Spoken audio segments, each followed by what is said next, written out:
Hi friends, అందరికీ నమస్కారం. Welcome to employees updates. Friends, ఈ ఛానల్ ద్వారా టీచర్లకు, ఉద్యోగులకు మరియు పెన్షనర్లకు సంబంధించి ఎప్పటికప్పుడు లేటెస్ట్ అప్డేట్స్ తెలియజేయడం జరుగుతుంది. ఈ వీడియో కనుక మీకు నచ్చినట్లయితే లైక్ చేయండి, షేర్ చేయండి. అలాగే మన ఛానల్ను సబ్స్క్రైబ్ చేసుకోండి. ఆదాయపు పన్ను చెల్లింపు పరిమితిని పెంచండి. కేంద్ర ఆర్థిక మంత్రికి ఏపీ పవర్ ఎంప్లాయీస్ వినతి. ప్రభుత్వ ఉద్యోగులకు ఆదాయ పన్ను పరిమితిని పెంచాలని కోరుతూ ఆంధ్రప్రదేశ్ పవర్ ఎంప్లాయీస్ యూనియన్ బుధవారం కేంద్ర ఆర్థిక శాఖ మంత్రి నిర్మలా సీతారామన్కు లేఖ రాసింది.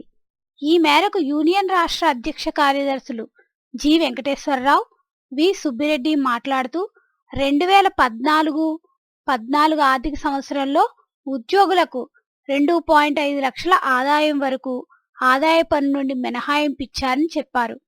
ఆ తర్వాత దాదాపు 8 ఏళ్లు పూర్తవుతున్నా దీనిని పెరుగుతున్న అవసరాల దృష్ట్యా పెంచలేదని తెలిపారు. ప్రస్తుతం ఉన్న పరిస్థితుల నేపథ్యంలో ఈ ఆదాయ పన్ను మినహాయింపును 2.5 లక్షల నుండి 8 లక్షలకు పెంచాలని విజ్ఞప్తి చేస్తున్నారు. ఇటీవల ప్రధాని మోడీ అన్ని సంక్షేమ పథకాల అర్హులకు ఆదాయ పన్ను పరిమితిని 8 లక్షలకు పెంచిన నేపథ్యంలో ఉద్యోగులు కూడా ఆ అవకాశాన్ని కల్పించాలని తాము విజ్ఞప్తి చేస్తున్నామని చెప్తున్నారు. సో ఫ్రెండ్స్, ఈ ఆదాయ పన్ను మినహాయింపుని 2.5 లక్షల నుండి 8 లక్షల వరకు అయితే పెంచాలని విజ్ఞప్తి చేస్తున్నారు.